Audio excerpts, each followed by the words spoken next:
ये वो कहानी है जिसे आपके सामने लाने की हिम्मत शायद ही किसी ने की हो। शायद आप इसे जानते हो या शायद नहीं, लेकिन एक बात पक्की है कि ये कहानी किताबों में दबी पड़ी है और इसे आपके सामने लाना आसान नहीं था। इस वीडियो में हम आपको इस कहानी से जुड़े हर सोर्स का नाम देंगे ताकि कोई ये ना कह सके कि ये सिर्फ अफवाह है। और अगर आप में सच्चाई सुनने की हिम्मत नहीं है तो शायद ये वीडियो आपके लिए नहीं है, क्योंकि ये वो हकीकत है जो सदियों से दबाई गई थी और अब सामने आ रही है। ये है काशी की लड़ाई, धर्म और अस्तित्व की लड़ाई। ये है ज्ञानवापी की लड़ाई। औरंगजेब के सत्ता में आते ही उत्तर भारत में इस्लामी कट्टरता और धार्मिक असहिष्णुता तेज हो गई।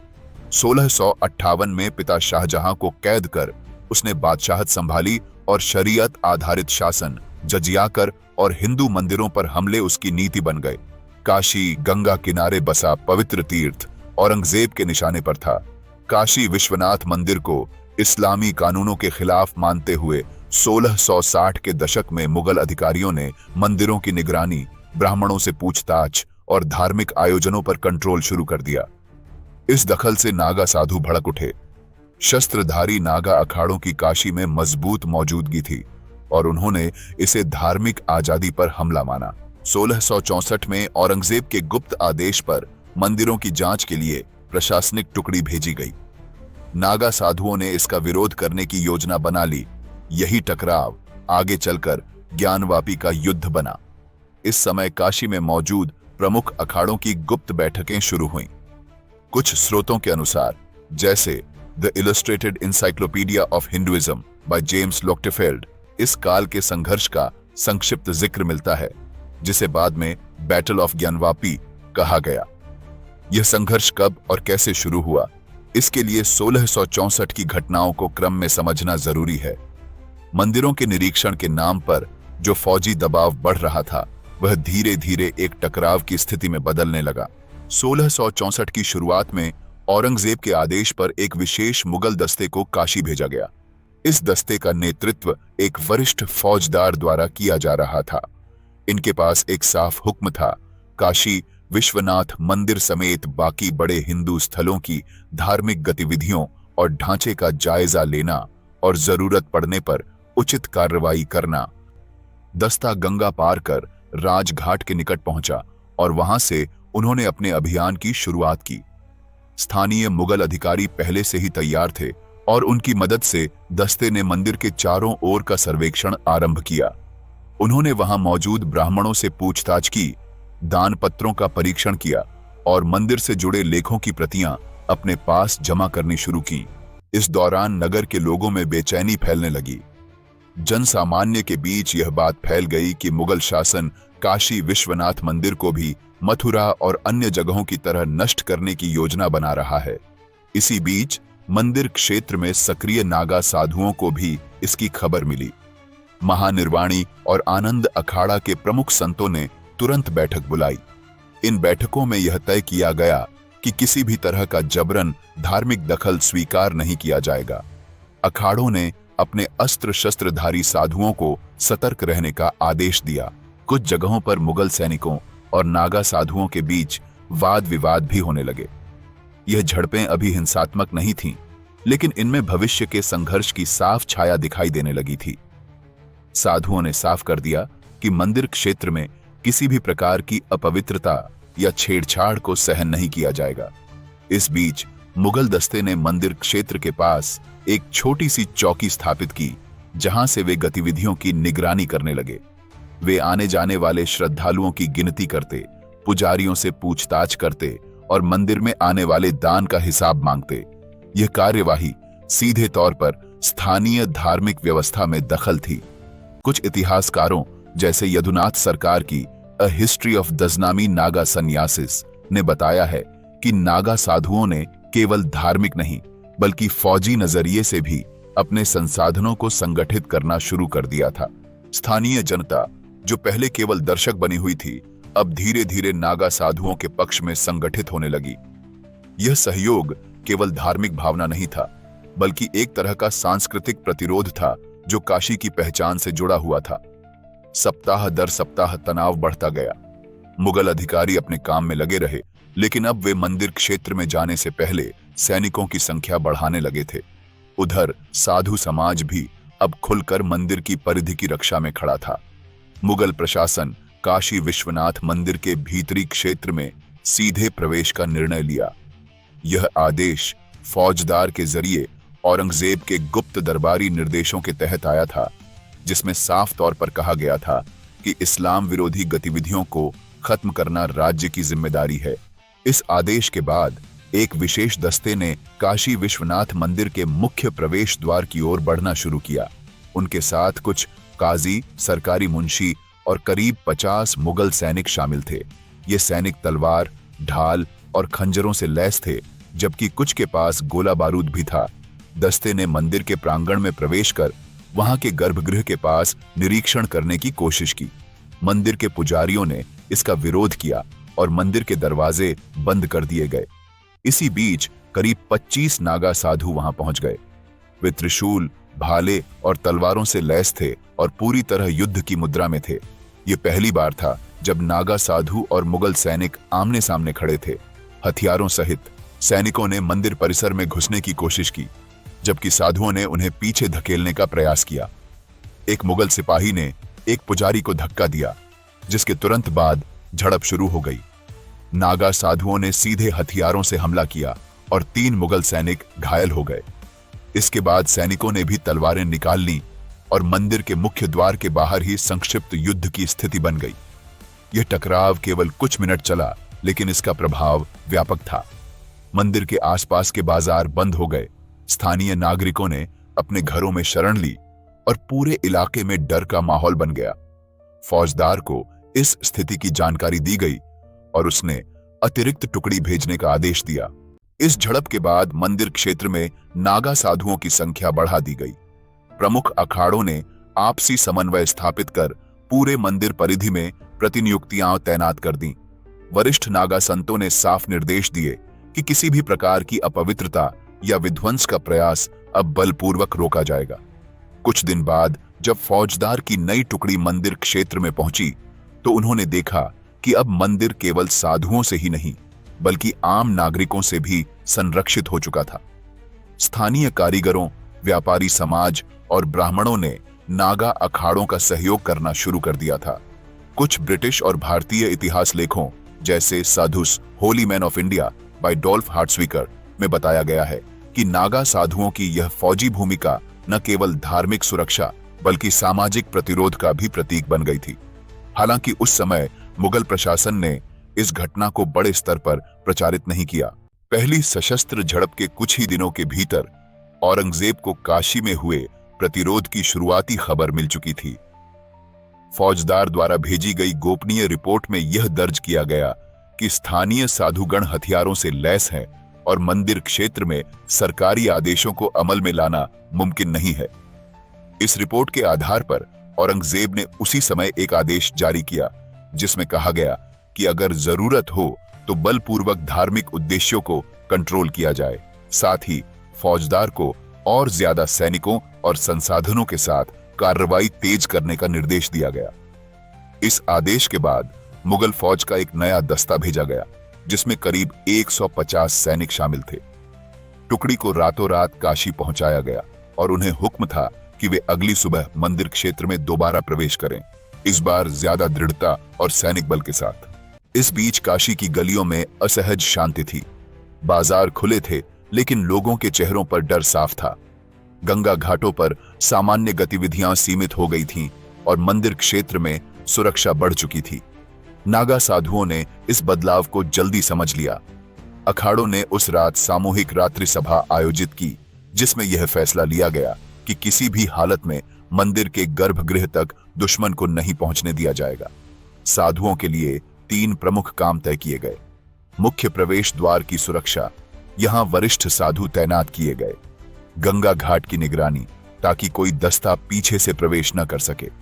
अंदरूनी गलियों और छतों की चौकसी, ताकि ऊंचाई से भी कोई हमला न हो सके।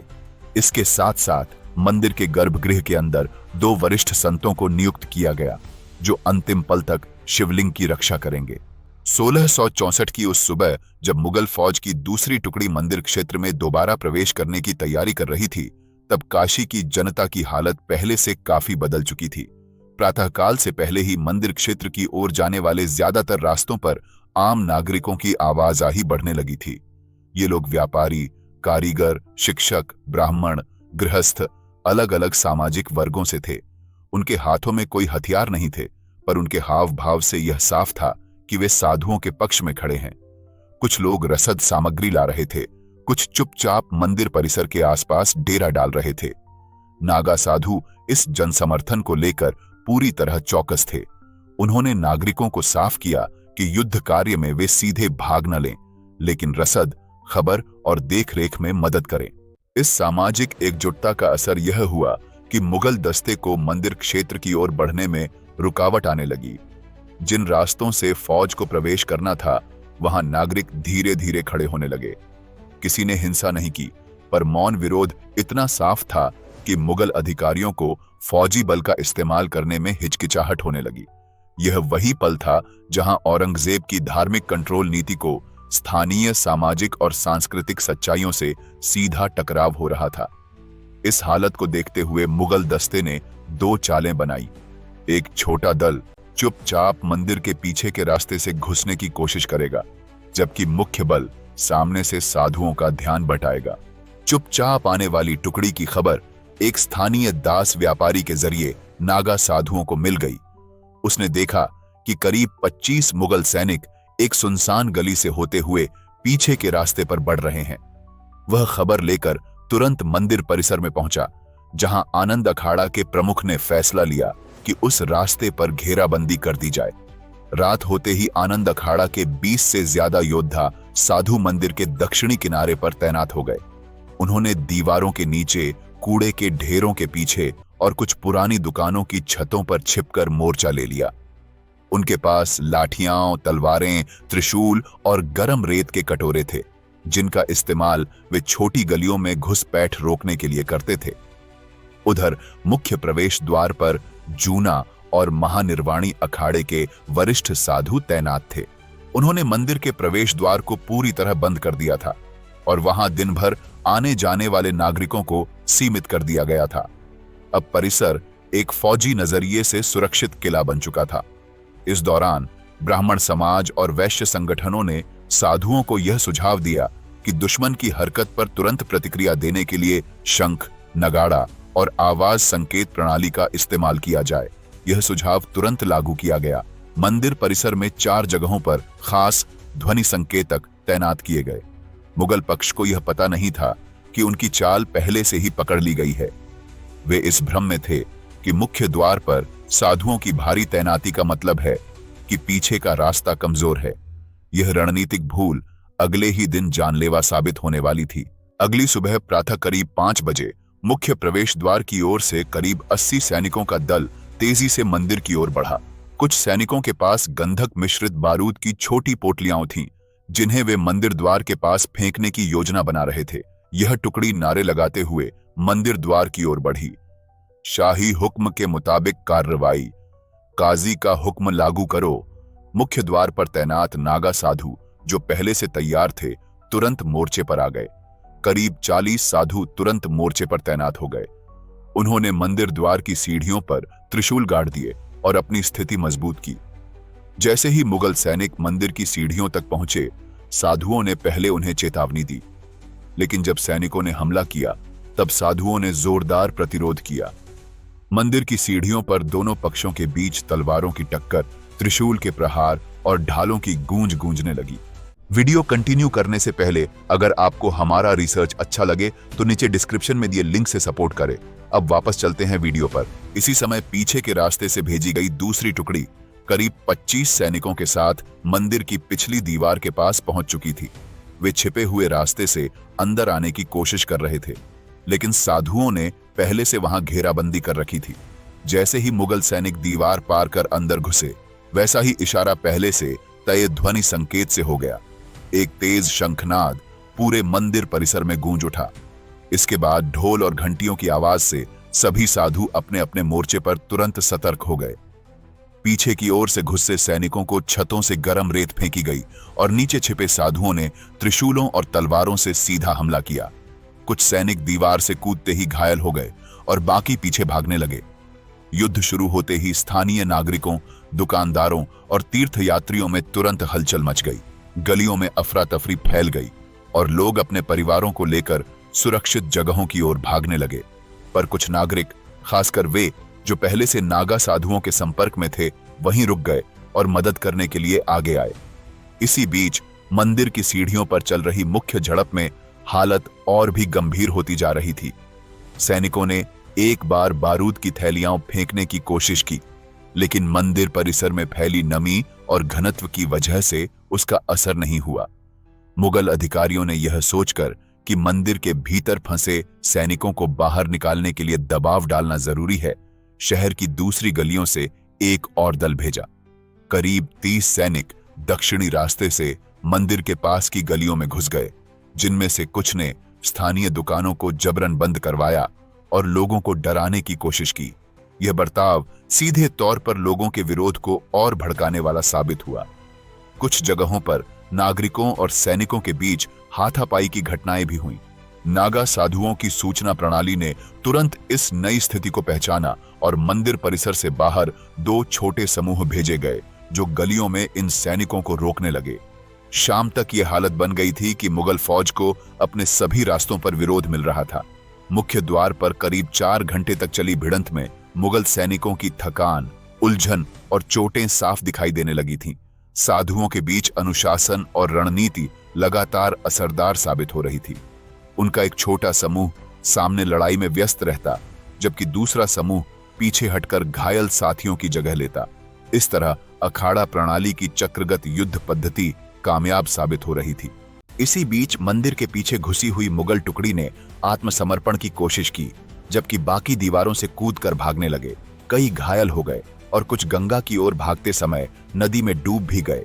गलियों में तैनात तीसरा दस्ता, जिसे बाद में भेजा गया था, वह भी स्थानीय लोगों और युवा सेवकों के छोटे छोटे विरोधों से बिखर गया।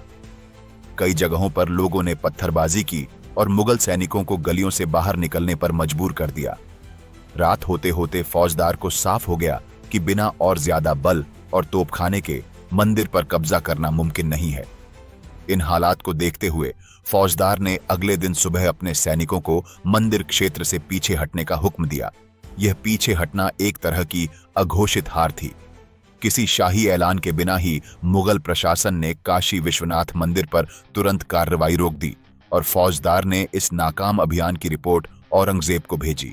मंदिर क्षेत्र में नागा साधुओं और स्थानीय लोगों ने एक बार फिर व्यवस्था संभाली। औरंगजेब, जो इस समय अपने शासन के शुरुआती वर्षों में कट्टर इस्लामी कानूनों के लागू करने में सक्रिय था, इस खबर से संतुष्ट नहीं था। काशी में नागा साधुओं के हाथों मुगल टुकड़ी की नाकामी के बाद औरंगजेब ने शाही दरबार में एक बंद बैठक बुलाई। हुक्म हुआ कि इस्लामी कंट्रोल के लिए केवल फौज नहीं, बल्कि प्रशासनिक ढांचे में बदलाव जरूरी है। काशी के लिए एक नई प्रशासनिक टुकड़ी, अनुभवी अधिकारी, धार्मिक सलाहकार और दोगुनी फौज भेजने का हुक्म दिया गया। साथ ही प्रचार और कंट्रोल की नीति से समाज को तोड़ने की योजना बनी। बनारस की फौजदारी चौकियों को साधु संगठनों की हरकतों की निगरानी का हुक्म मिला। दूसरी ओर मंदिर क्षेत्र में नागा साधु फिर से मरम्मत और युद्धाभ्यास में जुटे थे। काशी की जनता भी सक्रिय हो गई। व्यापारियों ने राहत केंद्र बनाए, ब्राह्मणों ने धार्मिक अनुष्ठान चालू रखे और वैद्यों ने इलाज की सेवा दी। हर हफ्ते युद्ध अभ्यास, संदेश तंत्र की स्थापना, सुरंगों और शस्त्र भंडार की मरम्मत और लोगों को संदेशवाहक बनाया गया। 1664 में दूसरी बार औरंगजेब ने काशी पर हमला करवाया। इस बार नया फौजदार नियुक्त किया गया और करीब 300 सैनिकों की टुकड़ी भेजी गई, जिसमें घुड़सवार, पैदल और धनुर्धर शामिल थे। इस बार टुकड़ी के साथ शाही काजी, वली और 2 निरीक्षक भेजे गए, जिनका काम था स्थानीय व्यवस्था पर निगरानी और तोड़फोड़ के बाद की प्रक्रिया। अतिरिक्त तोपें और बारूद भेजे गए ताकि विरोध की हालत में मंदिर की बाहरी दीवारें तोड़ी जा सकें। हमले से पहले पूरी टुकड़ी को बनारस के बाहर गुप्त शिविर में इकट्ठा किया गया। योजना बनी कि हमला रात में होगा ताकि नागा साधु सतर्क न हो सके। लेकिन नागा साधुओं का गुप्त सूचना तंत्र सक्रिय था। एक व्यापारी ने सैनिकों की गतिविधि देख ली और कुछ ही मिनटों में मंदिर क्षेत्र में आपातकालीन मोर्चा तैयार हो गया। रात 2 बजे 3 दिशाओं से हमला शुरू हुआ। मुख्य टुकड़ी उत्तर द्वार से, दूसरी घाटों की ओर से, तीसरी दीवार फांदने की कोशिश करती। जैसे ही सैनिक मंदिर क्षेत्र में घुसे, शंखनाद, घंटे और नगाड़े गूंजे। यह रक्षकों को मोर्चा संभालने का तयशुदा इशारा था। उत्तर द्वार पर 50 मुगल सैनिकों का सामना 35 महानिर्वाणी साधुओं ने त्रिशूल और भाले से किया। संकरी गलियां और ऊंची दीवारों की वजह से तोपें असरदार नहीं हो सकीं।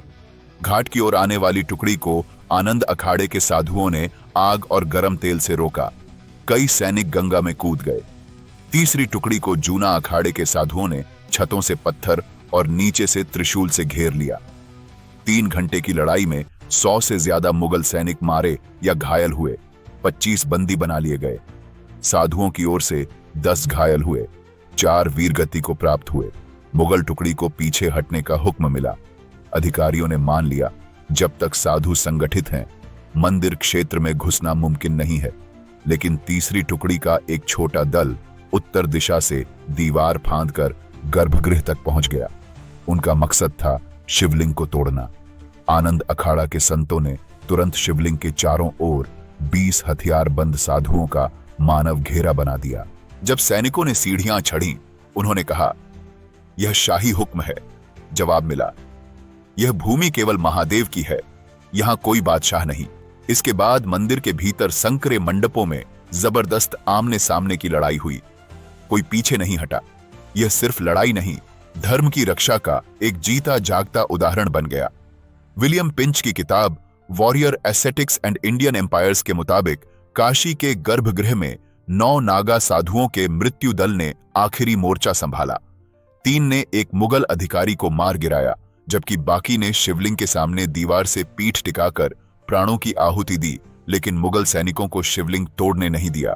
भीतर खून से भीगी चटाइयां, गूंजते शंख और मंत्रों की आवाज से सैनिक मानसिक रूप से टूटने लगे।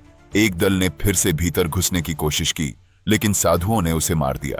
लड़ाई के बाद मंदिर परिसर खून से सना था, लेकिन शिवलिंग अक्षत था। अगली सुबह घाट पर वैदिक विधि से साधुओं का अंतिम संस्कार किया गया।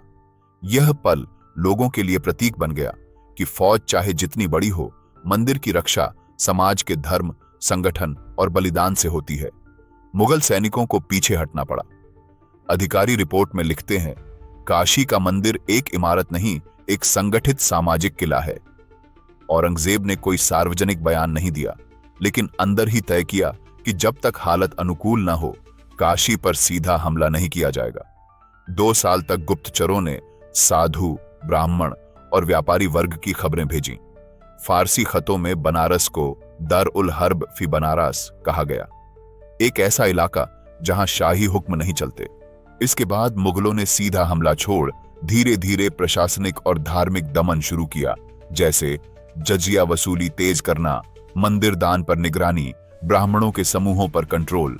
औरंगजेब के काल की प्रमुख दरबारी किताबें जैसे मासिरी अलमगिरी इस संघर्ष का कोई जिक्र नहीं करती, लेकिन महानिर्वाणी अखाड़ा इसे ज्ञानवापी संग्राम कहता है। विलियम पिंच ने इसे Warrior Aesthetics and Indian Empires में दर्ज किया है।